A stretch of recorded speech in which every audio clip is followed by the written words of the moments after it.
UP Uttarakhand समेत 5 राज्यों में आचार संहिता लागू हो चुकी है। 10 फरवरी से 7 मार्च तक मतदान होगा।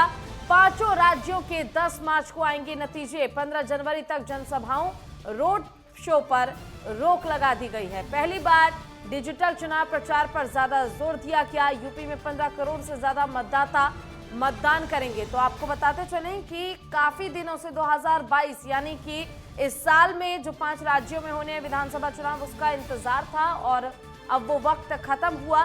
कल ही चुनाव आयोग की ओर से घोषणा की गई है, तारीखों का ऐलान किया गया कि आखिर कब, कैसे, किन राज्यों में मतदान होंगे और आखिर नतीजे कब आएंगे। आपको बताते चलें कि उत्तर प्रदेश एक ऐसा राज्य जहां पर 7 चरणों में चुनाव होंगे, क्योंकि जनसंख्या जिस तरह से उत्तर प्रदेश की है, ऐसे में उसको ध्यान में रखते हुए चुनाव आयोग की ओर से यह फैसला लिया गया कि वहां पर 7 चरणों में चुनाव होंगे। वहीं अगर बात की जाए उत्तराखंड की, तो उत्तराखंड में एक ही चरण में चुनाव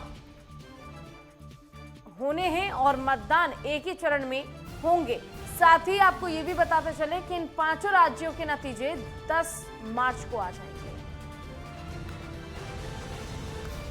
ज्यादा जानकारी के लिए हमारे साथ हमारे संवाददाता प्रदीप आनंद श्रीवास्तव जुड़ चुके हैं।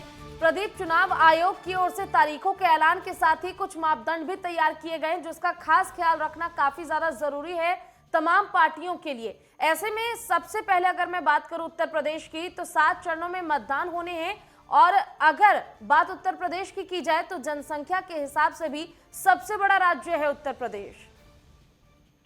जी पूजा, अगर बात करें तो निश्चित रूप से 7 चरणों में मतदान हो रहा है 304 विधानसभाओं के लिए। और निश्चित रूप से चुनाव आयोग ने जो निर्देश जारी किए हैं 15 तारीख तक, यानी 15 जनवरी तक अगर कोविड केसों में बढ़ोतरी होती है या फिर विस्तार होता है, तो निश्चित रूप से जो सभाएं और जनसभा और रैलियां थी वो पूरी तरह से बंद हो जाएंगी।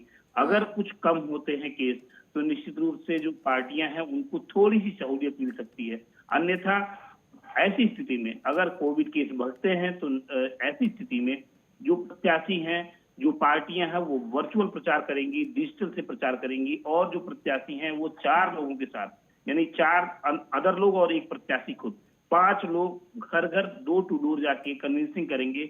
गाड़ी बिल्कुल नहीं अलाउ की गई है, ना ही भीड़ और ना ही कोई शोर शराबा।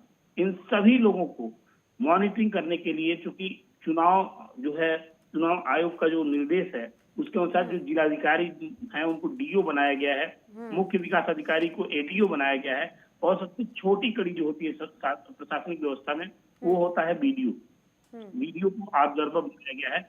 निश्चित रूप से इस बार बहुत कड़ाई है, क्योंकि चुनाव आयोग का ये मानना है कि जनता के साथ, जनता के जीवन के साथ हम कोई खिलवाड़ नहीं कर सकते, लेकिन चुनाव भी कराना हमारा उद्देश्य है, हमारे एजेंडे में है। सबसे बड़ी तो कहीं ना चुनौती कहीं की अगर हम बात कर लें तो समझने वाली बात है कि किस तरह से चुनाव आयोग की ओर से घोषणा कर दी गई है आचार संहिता की, और अभी जो ये पार्टियां हैं इनकी ओर से न जाने और कितना ही जोर और कितना ही काम करना था चुनाव को लेकर, चाहे बात रैलियों की जाए या फिर जनता से संवाद की जाए, जनसभा को संबोधित करने की जाए, लेकिन आचार संहिता लागू कर दी गई है।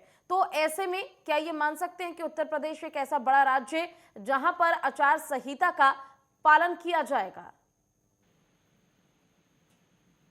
बिल्कुल पूजा, हम कह सकते हैं, क्योंकि उत्तर प्रदेश में आचार संहिता का पालन पार्टियों को करना ही होगा, क्योंकि जो उनके ऑब्जर्वर बनाए गए हैं वो निश्चित रूप से हर कदम पर उनकी चेकिंग करेंगे। अगर बात करें तो कल आचार संहिता लगने के कुछ ही देर बाद अखिलेश यादव का जो बयान आया, उन्होंने ये कहा कि भारतीय जनता पार्टी का जो इंफ्रास्ट्रक्चर है वो मजबूत है, डिजिटल माध्यम से, डिजिटल तकनीक से, और हमारे पास इस तरह की कोई सुविधा नहीं है। तो उन्होंने चुनाव आयोग से फंड लेने तक की बात कर डाली कि चुनाव आयोग हम जैसे पार्टियों को कुछ फंड करे। निश्चित रूप से जो पार्टियां हैं, उनके जो लीडर हैं या जो प्रत्याशी हैं, वो अपना काम करेंगे, लेकिन उस काम को सही ढंग से वो कितने स्तर तक कर रहे हैं, कितने प्रतिशत कर रहे हैं, इसकी पूरी जिम्मेदारी और जवाबदेही वहां के जिलाधिकारी, वहां के मुख्य विकास अधिकारी और वहां के बीडीओ की होगी, और वो पल पल की रिपोर्ट शासन को करते रहेंगे। अगर ऐसी स्थिति में कोई प्रत्याशी या कोई लीडर चुनाव आचार संहिता की धज्जी उड़ाता है या फिर नियम को तोड़ता है, तो चुनाव आयोग स्पष्ट निर्देश है कि उसके साथ सख्ती के साथ कार्रवाई करेगी। प्रदीप, देखने वाली बात होगी कि आखिर इतनी बड़ी चुनौती से ये पार्टियां कैसे अपनी रैलियों को भी जारी रखेगा वर्चुअली माध्यम से, और किस तरह से चुनाव को लेकर जो दमखम झोंका जा रहा है उसको भी बरकरार रखेगा पार्टी और साथ ही चुनाव आयोग की ओर से जो मापदंड तैयार किए गए हैं उसका भी पालन करेगा। तमाम जानकारी के लिए बहुत बहुत शुक्रिया। और इसी बीच आपको ग्राफिक्स के जरिए से दिखाते हैं चुनाव आयोग की ओर से जो फैसला लिया गया कि आखिर किस तरह से उत्तर प्रदेश में 7 चरणों में मतदान होंगे। इन 7 चरणों में किस चरण में किस विधानसभा में मतदान होंगे उसे विस्तार से समझिए। उत्तराखंड विधानसभा चुनाव की तारीखों का ऐलान भी हो चुका है। अगर उत्तर प्रदेश की बात करें तो 7 चरणों में चुनाव होने हैं। 14 फरवरी को दूसरे चरण का मतदान होगा, 20 फरवरी को तीसरे चरण का मतदान। और ये ग्राफिक्स के जरिए हम उन जिलों का नाम भी आप दिखा रहे हैं आपको जहां पर मतदान होंगे। 27 फरवरी को भी मतदान उत्तर प्रदेश में किया जाएगा। 60 सीटों पर चुनाव होगा, 57 सीटों पर 3 मार्च को चुनाव होने हैं और 7वें चरण में 54 सीटों पर चुनाव होंगे। ये 54 सीटों पर जो चुनाव होने काफी ज्यादा महत्वपूर्ण है। पश्चिमांचल के साथ उत्तर प्रदेश में मतदान की शुरुआत होगी और 403 सीटों पर ये चुनाव होने हैं। अब देखने वाली बात होगी कि बहुमत में सरकार बनाने के लिए आखिर कितना जोर डाला जाता है। आखिर इन 7 चरणों में जो चुनाव होने हैं इसके जरिए से कोरोना के आंकड़ों पर कितना लगाम लगाया जाएगा ये भी देखने वाली बात होगी। हालांकि आपको बताते चलें कि उत्तर प्रदेश एक ऐसा राज्य है जिसकी जनसंख्या के लिए काफी ज्यादा उत्तर प्रदेश जाना जाता है। सबसे ज्यादा जनसंख्या उत्तर प्रदेश की है और इसको ध्यान में रखते हुए चुनाव आयोग ने यह फैसला लिया है कि एक उत्तर प्रदेश ऐसा राज्य है जहां पर 7 चरणों में मतदान होंगे।